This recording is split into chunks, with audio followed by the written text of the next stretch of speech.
Nuestra especie, el Homo sapiens, se originó hace cientos de miles de años en África y ahora este mismo continente también podría ser clave para la continuidad de la humanidad.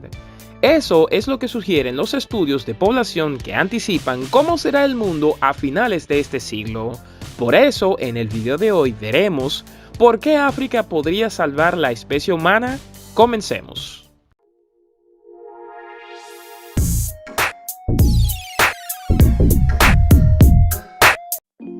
Para estimar cómo será la población mundial en 2100, los expertos realizan proyecciones basadas en una serie de factores, principalmente la llamada tasa global de fecundidad, o TGF, que es un promedio de la cantidad de niños vivos que nacen por cada mujer.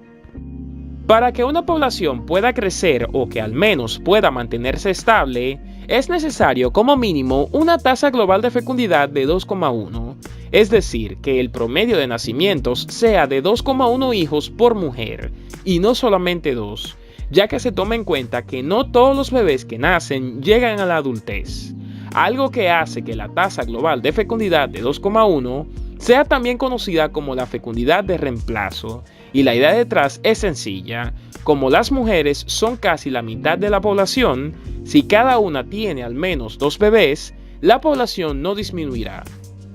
Según las estadísticas de la División de Población de la Organización de Naciones Unidas, en 1950 las mujeres a nivel mundial tenían en promedio 5 hijos. Eso llevó a que la población del planeta se triplicara en menos de un siglo, pasando de más de 2.500 millones de personas en 1950 a casi cerca de 8.000 millones de personas en el 2022.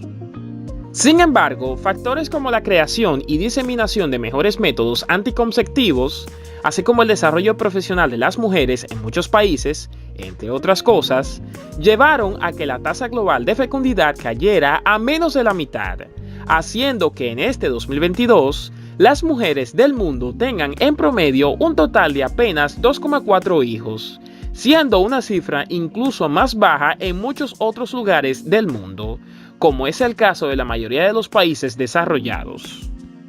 Hoy, más de la mitad de la población mundial vive en países donde la fecundidad está por debajo del nivel de reemplazo, que es de 2,1 hijos por mujer,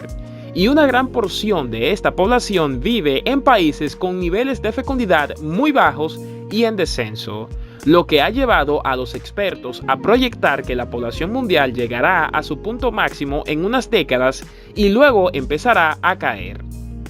Los cálculos de cuándo ocurrirá el pico poblacional y cuántos llegaremos a ser varían, pero todos los pronósticos coinciden en que la humanidad se irá achicando en el próximo siglo. De hecho, la ONU estima que el mundo llegará al borde de los 11.000 millones de personas para 2100, antes de empezar a reducirse. Otros estudios realizados en Austria y Estados Unidos sugieren que el declive empezará antes, en apenas medio siglo, y que la población no llegará a los 10.000 millones.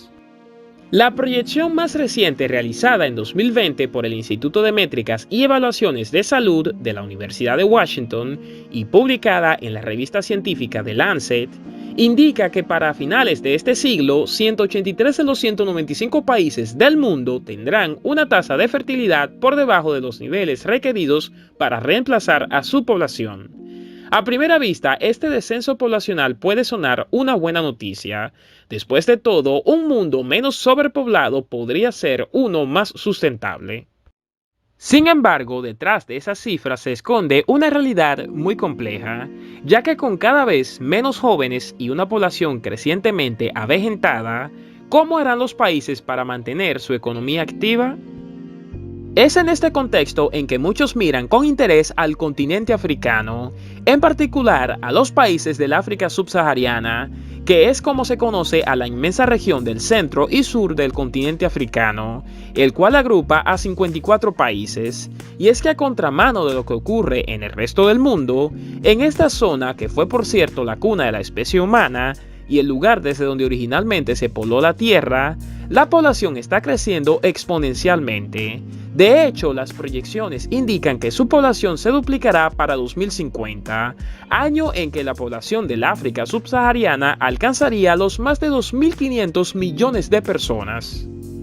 En la práctica, esto significa que en menos de 30 años, un cuarto de la humanidad podría ser potencialmente africana, debido a que el crecimiento poblacional de África es 2 veces más veloz que el del sur de Asia y casi 3 veces más que el de América Latina. Y lo que lo impulsa es una particularidad única de esta región. En la mayoría de los países africanos, al menos el 70% de los ciudadanos tiene menos de 30 años, algo que contrasta fuertemente con la situación del resto del mundo, donde la población envejece a paso veloz. Por otro lado, la explosión demográfica de África ha llevado a la ONU a concluir que este continente desempeñará un papel central en la conformación del tamaño y distribución de la población mundial en las próximas décadas. De hecho, algunos expertos advierten que esta disparidad entre África y el resto de los continentes provocará cambios profundos en el mundo que hoy conocemos, ya que mientras en África subsahariana la tasa global de fecundidad es de 4,7 hijos por mujer, siendo casi el doble de la tasa mundial, en lugares como en la mayor parte de Europa, Asia Oriental y Sudoriental, Oceanía, América del Norte y grandes partes de América Latina, la tasa de fecundidad ya cayó por debajo del nivel de reemplazo de 2,1, creando de esta manera la mayor brecha demográfica de la historia. Es por eso que para 2100, según una nota publicada en The Africa Report, 1 de cada 3 personas del planeta nacerá en el África subsahariana. Por su lado, Nigeria superará en población a China, convirtiéndose en el segundo país más poblado después de la India. Por su parte, ese mismo estudio proyecta que mientras naciones como Japón, España, Italia, Portugal, Tailandia y Corea del Sur verán su población reducida a la mitad a finales de este siglo, la población del África subsahariana se triplicará, lo que compensará de alguna u otra manera la pérdida de la población de los países y otras regiones mencionadas, asegurando asimismo nuestra continuidad como especie. Y hasta aquí ha llegado el video. No olviden como siempre suscribirse al canal, activar la campanita, comentar y darle like. Nos vemos en un próximo video. Hasta luego.